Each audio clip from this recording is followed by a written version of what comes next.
Yang Berhormat Kota Baru sebagai Ketua WIP menerima satu surat iaitu memaklumkan akan satu usul akan dibawa esok hari. Usulnya adalah yang akan dibawa oleh Menteri Dalam Negeri untuk mencadangkan Yang Berhormat Datuk Seri Taqiyuddin, Ahli Parlimen Kota Baru, untuk digantung selama 6 bulan. Itu adalah suatu agenda pada kami yang amat memalukan kerajaan, dan ini memberi ruang untuk saya menjelaskan kepada seluruh rakyat dalam negara kita ini. Pertamanya, apa yang telah pun dibangkitkan oleh Yang Berhormat Kota Baru pada 22 Oktober 2025 di Dewan Rakyat berkaitan suatu insiden aktiviti ala komando di sebuah rumah ibadat, iaitu di Masjid Rusila, adalah bagi menuntut penjelasan berhubung prosedur operasi standard, iaitu SOP di pihak Kementerian Dalam Negeri dan agensi di bawahnya. Ini menimbulkan satu keresahan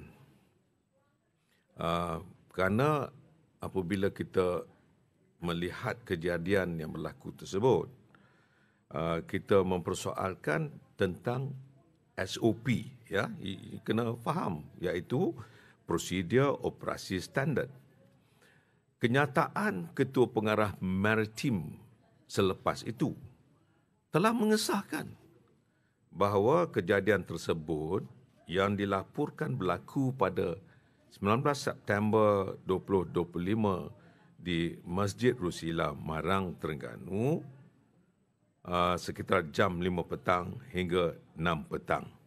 Saya nak maklumkan bahawa dalam ansert Datuk Seri Taki sendiri menyebut, saya quote, ini soalan yang dibangkitkan oleh Datuk Taqiyuddin, ya. Ini Kota Baru.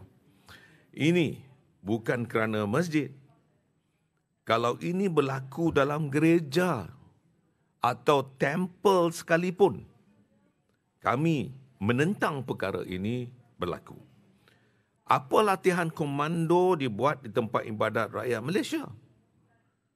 Di masjid ke, tempel ke, church ke? Tak boleh. Nama lagi APMM, Penguatkuasa Maritim. Ini jelas kalau kita ambil quotation yang dibangkitkan, yang disebut oleh Datuk Taqiyuddin sendiri dalam Parlimen, melambangkan bahawa dia punya emphasis adalah untuk menentukan supaya agensi kerajaan mesti ada SOP yang jelas. Saya selaku bekas Menteri KDN sendiri menyokong kenyataan yang dibuat oleh Kota Baru ini. Sebab itu, selepas saja perkara ini berlaku, suatu laporan polis dibuat oleh pihak pengurusan Masjid Rusila pada 29 September 2025 supaya insiden tersebut disiasat. Ya, dia buat laporan polis supaya insiden tersebut dapat dilakukan siasatan yang mendalam. Ini adalah report yang telah pun dibuat oleh pengurusan Masjid Rusila pada 29 September. Dan berdasarkan rakaman yang ada di masjid tersebut, di Masjid Rusila ini, terdapat perkara yang memang rakaman ini amat meragukan kepada kenyataan yang dibuat oleh sesiapa pun, sama ada dalam Parlimen atau di luar Parlimen. Kerana kalau kita lihat, 3 individu berpakaian biasa berlari keluar dalam keadaan tergesa-gesa. menaiki kenderaan yang sampai untuk meninggalkan pekarangan Masjid Rusila. Satu. Rakaman yang kedua, iaitu sebuah kenderaan diletakkan di tepi pagar kediaman ahli Parlimen Marang bersebelahan ruang hadapan Masjid Rusila dalam keadaan yang mencurigakan. Dua. Dan rakaman yang ketiga adalah 3 individu lelaki memasuki ruang solat wanita di Masjid Rusila bersebelahan tandas wanita dalam keadaan tergesa-gesa dan mencurigakan. Okey. Apa yang kita nak di sini adalah segala apa yang saya tunjukkan tadi membuktikan bahawa segala aktiviti yang berbentuk penyamaran, penyusupan dan pelulusan yang amat mencurigakan ini telah dijalankan tanpa dimaklumkan atau ada permohonan kepada pihak pengurusan Masjid Rusila sebelum hari kejadian. Ini menyebabkan perasaan bukan hanya kami ahli-ahli parlimen, terutamanya kami di pihak pembangkang ini, tetapi begitu juga karya masjid dan seluruh masyarakat di kawasan tersebut. Setelah laporan polis dibuat, barulah, ya, kita kena jelas, barulah pihak masjid menerima pemakluman lisan dan permohonan maaf daripada pihak APPM melalui telefon. Apa maknanya? Maknanya ada permohonan, ada permintaan untuk mereka mohon maaf. Okey. Selepas dia mohon maaf, apa yang ditimbulkan oleh Datuk Taqiyuddin Kota Baru, ahli Parlimen Kota Baru dalam Parlimen adalah jawapan menteri pula. Menteri kata apa? Menteri kata, okeylah, selesai, move on. Ya, maknanya move on, sudah tidak ada apa-apa yang berlaku sepatutnya selepas itu. Jadi, apa yang kita persoalkan ini adalah berbalik kepada operasi latihan yang dikatakan oleh APPM yang mereka minta maaf adalah sesuatu latihan berbentuk survival, evasion, resistance and escape. Yang biasanya dilakukan di belakang garisan pihak musuh, behind enemy lines. Jadi, timbul persoalan yang hari ini kita nak persoalkan. Pertama, apakah motif latihan ini diadakan? Dia boleh jawab, dia kata untuk menentukan supaya semua anggota ada persediaan tentang kalau ada berlaku perkara-perkara tersebut. Satu. Siapakah musuh yang dimaksudkan? Siapakah musuh yang dimaksudkan? Apakah mereka pelarian daripada laut kerana dilakukan oleh APMM daripada laut dan masuk di tepi pantai? Okey. Itu soalannya. Dan siapakah tebusan atau sasaran yang hendak diloloskan? Yang kita persoal ni siapa dia yang nak dilakukan, sebab sehingga serangan ataupun apa yang berlaku itu yang kita tengok daripada video atau CCTV itu, ia dilakukan dalam tempat di mana situ adalah untuk yang dilakukan oleh dimasukkan bersebelahan tandas wanita dalam keadaan tergesa-gesa. Ini adalah ruang solat wanita. Yang kita nak tanya ni semua, persoalan paling asas, mengapa Masjid Rusila yang dijadikan lokasi latihan? Ini juga mempersoalkan kita ni kerana pertama, dia bukan masjid yang dibangunkan oleh kerajaan. Ia adalah merupakan masjid yang dibangunkan oleh rakyat, yang persendirian, yang dilakukan oleh sumbangan daripada banyak pihak. Mengapa pilih yang ini? Pertama. Yang keduanya, dia menimbulkan lagi banyak persoalan. Sebab, kalaupun nak lakukan, okey, ada pelarian, nak lakukan, maklumkanlah kepada kita. Bukan kita kata tak boleh, kita boleh terima. Mungkin sebab masjid kita ini adalah sebuah masjid yang agak berbeza dengan orang lain kot. Sebab tiap-tiap minggu, ramai yang datang ni ramai. Di masjid ini sebenarnya tiap-tiap hari Jumaat, ia merupakan sesuatu masjid yang daripada dulu lagi adalah suatu masjid yang dikunjungi oleh ramai, bukan hanya datang daripada masyarakat tersebut, di seluruh negeri Terengganu, tapi juga di seluruh negara, dan ada kunjungan daripada orang luar yang datang daripada Indonesia, daripada Cambodia, daripada Thailand. Ini membuktikan bahawa di masjid ini diimarahkan oleh bukan hanya penduduk setempat, tapi ramai daripada kunjungannya daripada orang Islam daripada seluruh dunia sebenarnya. Jadi ini yang dipersoalkan. Tiba-tiba bila dibangkitkan soal ini, mudah saja jawapan sepatutnya.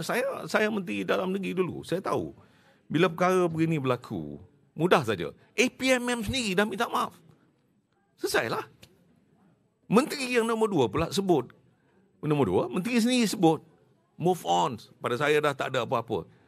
Ini yang saya marah hari ini adalah kerana mengapa mesti dibawa Ketua WIP dalam usul yang dibaca ni, sehinggakan Yang Berhormat Kota Baru ndaklah digantung. Dahlah nak digantung. Dia dan jawatankuasa pilihan selama 6 bulan. Nak digantung Perkhidmatan Majlis Mesyuarat dan Jawatankuasa Pilihan selama 6 bulan. Masya Allah. Apa takut sangat dengan Ketua WIP ke? Saya tahu banyak undang-undang yang akan nak dibawa, nak dibuldos pada mungkin penggal hadapan. Jadi salah seorang lagi dah kuranglah angka jumlah penyokong di sebelah kami ni. Kalau benar-benar melakukan sesuatu yang reform, apa speaker buat seperti saya selalu sebut tyranny of the majority. Mereka ni menggunakan kedudukan kerana semata-mata mendapat sokongan yang besar. Dulu masa zaman Datuk Taki Unit tahun 2015, di mana Lim Kit Siang sendiri dibawa, Datuk Taki Unit sendiri ketika itu menentang usul yang dibawa oleh kerajaan. Dia masa itu pembangkang juga. Dia menentang usul yang dibawa kerajaan. Dia minta supaya kerajaan tarik balik. Ketika itu kerajaan buat ke atas Lim Kit Siang tahun 2015. Itu menunjukkan bahawa dia konsisten dalam perkara-perkara seperti ini. Dan hari ini saya ingin maklumkan kepada seluruh rakyat, terimalah hakikatnya bahawa segala apa yang dilakukan hari ini dalam Parlimen adalah menggunakan majority ataupun tyranny of the majority bagi kepentingan mereka semata-mata. Kami bangkitkan ini kerana kepentingan rakyat. Yang gusar ketika itu adalah rakyat. Yang gusar ketika itu adalah kedudukan masyarakat di Rusila sendiri. Saya nak maklumkan, ketika perkara yang berlaku itu, satu cerita yang disampaikan kepada saya, bahawa ketika itu ada satu kumpulan sedang buat praktis memanah di belakang masjid. Ada orang lari melalui kawasan tersebut, kata ada serangan menyebabkan orang yang sedang memanah itu panik. Dia melepaskan anak panah, hampir kena orang lain. Ini yang menyebabkan kita rasa lain kali, maklumkanlah, standard of procedure, SOP itu mesti mengikuti dan lihat kembali tentang keadaan nak buat tu kat mana dan fikir betul-betul supaya segala apa yang nak dilakukan itu tidak timbul kemalangan di belakang hari. Itu permintaan kita. Tapi yang saya persoalkan, mengapa Ketua WIP, Ahli Parlimen Kota Baru hendak dibawa satu lagi, hendak dibawa dalam daripada perkhidmatan majlis, nak digantung daripada perkhidmatan majlis mesyuarat melalui jawatankuasa pilihan pada besok hari. Ini persoalannya. Terima kasih. Saya nak ambil sikit saja masa untuk menjelaskan kedudukan kes ini sekarang. Saya tidak pasti saya ni dipanggil tertuduh ke, defendant ke, respondent ke. Kalau kes jenayah tertuduh, kes civil defendant. Kalau permohonan respondent, saya tak tahu saya punya kedudukan. Kerana apa? Kerana selepas saya membahaskan RUU perbekalan baru-baru ini, khususnya dalam isu berkaitan Kementerian Dalam Negeri, saya bahas 22 Oktober. Itu tarikh. 22 Oktober 2025. Sehari selepas itu, Ahli Parlimen Pulai, Suhaizan bin Kayak, telah hantar satu surat kepada Speaker untuk merujukkan saya ke Jawatankuasa Hak dan Kebebasan berkaitan kenyataan saya semasa perbahasan rang undang-undang itu. Yang 22 hari bulan lah. Ini Pulai. Bila Speaker menerima surat ini, usul ini, dia telah hantar kepada saya satu salinan minta saya masukkan jawapan. Jawapan saya, penjelasan saya. Maka saya dalam sebanyak 6 muka surat dan juga lampiran-lampirannya pada 2 Disember tahun 2025, saya telah hantar kepada Speaker. Beberapa hari selepas itulah.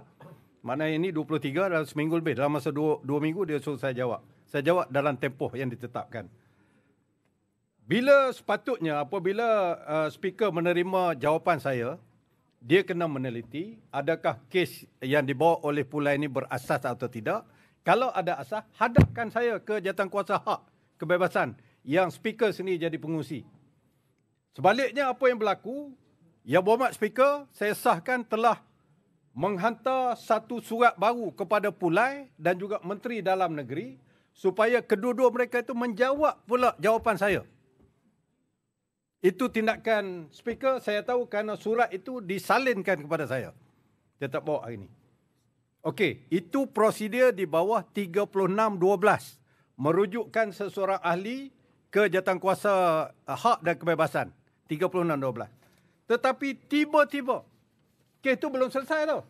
Kes 36.12 belum selesai. Saya belum dipanggil atau saya belum dilepaskan. Tiba-tiba datang esok. Usul di bawah Peraturan Mesyuarat 273 menggantung ahli parlimen selama 6 bulan. Sebagaimana yang dikenakan kepada Yang Berhormat Macang pada bulan April tahun 2024. Dibawa. Kenapa saya tak dibawa ke Jawatankuasa Hak dan Kebebasan? Yang pengurusinya adalah Speaker. Ahlinya adalah ahli-ahli parlimen daripada kedua-dua belah pihak. Daripada Pembangkang pun ada, Putrajaya dan Bagan Serai. Ada wakil Pembangkang. Kenapa saya tidak bawa di situ? Dan hukuman di bawah Jawatankuasa Hak dan Kebebasan itu tidaklah berat.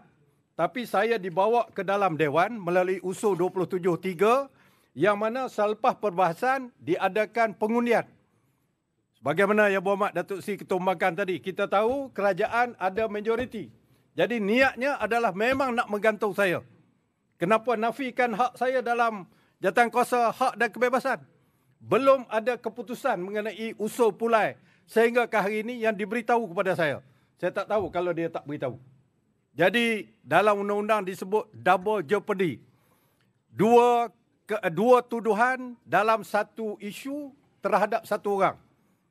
36, 12 pun kena, 27, 3 pun kena. Itu salah di segi undang-undang. Ini akan dibangkitkan oleh rakan-rakan kita selepas daripada ini. Yang keduanya, saya nak sebut sebagaimana Yang Berhormat Datuk Seri Ketua Pembangkang sebut. Ini perbahasan saya. Ini apa ni saya punya handset saya ni. Saya minta, ya, ni saya baca. Tuan Yang Ketua, poin saya yang terakhir dah tu, ialah mengenai saya ingin bertanya kepada Menteri Dalam Negeri, apakah Standard Operating Procedure atau SOP apabila satu-satu jabatan kerajaan, jabatan penguatkuasaan kerajaan khususnya di bawah KDN, mengadakan latihan dan juga apa-apa exercise bagi satu-satu badan itu. Sebagai contohnya, kalau sekiranya agensi itu nak mempunyai pasukan komando, bagaimana SOP untuk mengadakan latihannya? Itu soalan saya. Untuk menguatkan soalan saya bagi contoh yang berlaku di Rusila pada 19 September. Itu pada 22 Oktober. Contoh, saya beri contoh. Supaya contoh ini memberikan ruang kepada menteri, berikan penjelasan sama ada apa yang berlaku itu mengikut SOP atau tidak. Itu saja.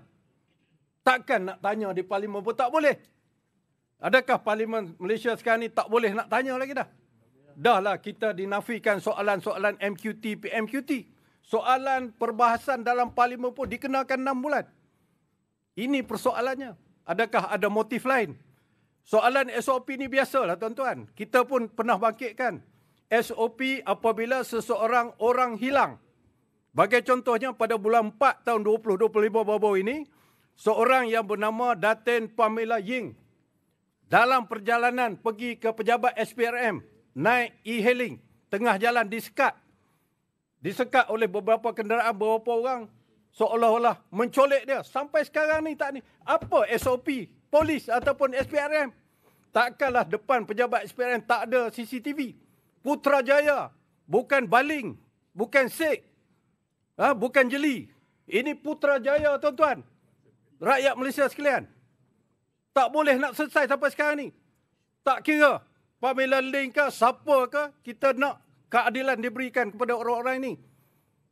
Jadi itu keadaannya. Jadi ini SOP, buat satu latihan di dalam masjid persendirian tanpa memaklumkan dulu kepada pihak pengurusan masjid, adakah itu ikut prosedur?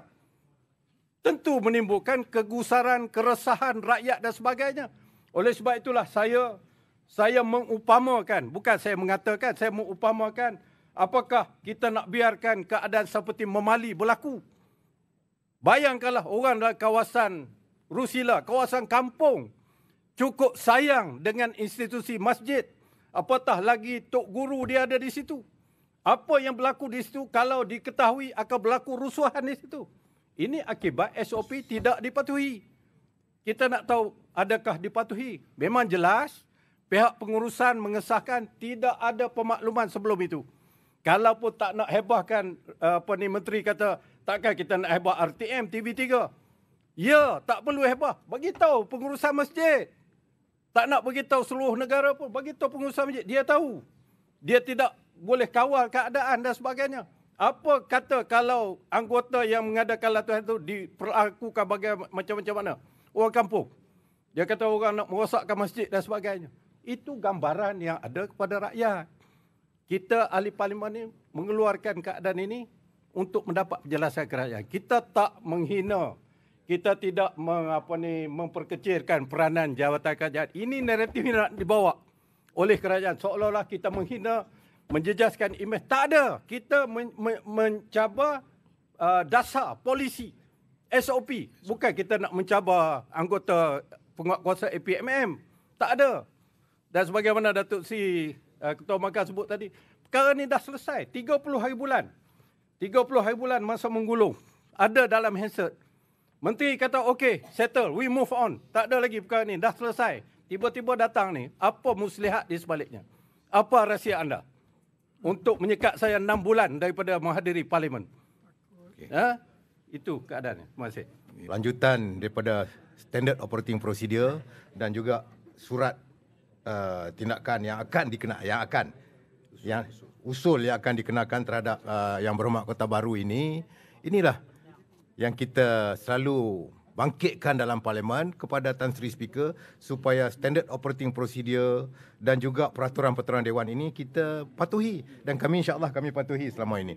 Jadi kita tengok prosedur inilah yang melibatkan tadi disebut oleh Yang Berhormat Kota Baru berkenaan dengan Pamela Ling, Datin Sri Pamela Ling, yang sampai sekarang kita tak tahu, hilang tanpa jejak. Sepatutnya mereka menumpukan perkara-perkara begini yang lebih besar, yang melibatkan rakyat. Kita tak kisahlah. Yang penting dia rakyat. Siapa dia? Yang penting dia rakyat Malaysia. Begitu juga dengan kes Teo Beng Hock. Saya terbaca pada suatu 17 Julai 2025 dikeluarkan oleh Sinar. Keluarganya rasa tidak puas hati dengan apa yang sedang berlaku ini. Sebab Teo Beng Hock ini mati di tempat SPRM. Itu punca dia. Mati di tempat SPRM, dikatakan terjatuh daripada atas ke bawah. Bila terjatuh ni sama ada terjun atau dia sendiri ke apa itu, tinggi juga tau kalau bangunan SPRM nak terjun tu. Kalau tak ada masalah apa semua, kita tak terjun. Jadi ini perkara-perkara sepatutnya, perkara-perkara SOP ini dikemaskinikan. Janganlah sampai peringkat apa yang sedang berlaku di Masjid Rusila ini, nak menunjukkan satu SOP yang sedang berjalan ini, tak ditunjukkan. Tak ditunjukkan sebab masjid ini tempat masjid yang dibina oleh rakyat. Yang kedua, tanah ini personal. Tak ada sangkut paut dengan mana-mana pihak. Oleh sebab itu kita harap kes Pamela Ling, Datin Seri Pamela Ling ini patut diberi perhatian. Yang kedua, kes Teo Beng Hock. Teo Beng Hock ini family refused to accept MSCC apology, compensation offer walaupun diberi compensation, diberi compensate, pampasan, diberi pampasan, tapi keluarga dia masih tidak puas hati kerana ada sesuatu yang mereka jangka berlaku pada ketika itu yang di luar, yang tidak boleh didedahkan secara hide, secara tersembunyi ini. Ini yang berlaku. Jadi sepatutnya kerajaan perlu menumpukan menyelesaikan perkara-perkara begini yang melibatkan rakyat, hak demokrasi, keadilan. Tidak boleh rakyat melihat kepada tindakan-tindakan ini satu kezaliman. Di mana reform yang diperjuangkan? Where's your reform yang you pejuang sebelum ini yang disebut-sebut? Mana reformnya? Mana reformnya? Tidak ada reform. That is the main issue why we raise that issue today. So thank you very much. Thank you. Pengumuman untuk malam ni, jam 8 malam, seluruh rakyat Malaysia yang simpati dengan apa yang berlaku ialah kita arahkan jam 8 malam serentak. Kita buat solat hajat seluruh negara. Semoga Allah Subhanahu Wa Taala memberikan pengadilan yang sebenar kepada apa yang kes yang berlaku ini. Kita tidak ada tempat yang lain melainkan kita memohon kepada Allah Subhanahu Wa Taala melalui solat hajat. Jam berapa? 8 malam. Serentak kita buat seluruh Malaysia dan juga seluruh dunia. Kalau yang ada sama dengan kita. Terima kasih. Saya hanya mahu mengulang apa yang berlaku pada saya sama dengan apa yang akan bakal dikenakan kepada Kota Bharu. Sebenarnya dalam soal saya tempoh hari, saya digantung atas alasan saya menyatakan, bukan bertanya. Dan yang Berhormat Kota Bharu bertanya. Jadi sepatutnya kalaupun ada khilaf dalam Dewan Rakyat, rujuklah beliau ke Jawatankuasa ada kebebasan. Bukan dengan terus membuat usul untuk menggantungkan 6 bulan. Sebab saya digantung 6 bulan kerana ketika itu kerajaan mahu luluskan penswastaan MHB. Jika saya duduk dalam Dewan, 6 bulan lagi masa itu, boleh gagal penswastaan MHB yang bernilai berbilion ringgit. Dan terbukti ada muslihat sebenarnya yang saya nampak di sini. Kenapa Kota Bharu disasarkan. Jadi seperti mana yang didakwa oleh Ketua Pembangkang tadi, apa yang sedang berlaku ini adalah sesuatu yang amat malang kepada demokrasi di Malaysia dan dalam Dewan Rakyat. Jadi kami akan lawan habis-habisan esok hari untuk mempertahankan kewibawaan Kota Bharu, insya-Allah. Takbir! Takbir! Takbir!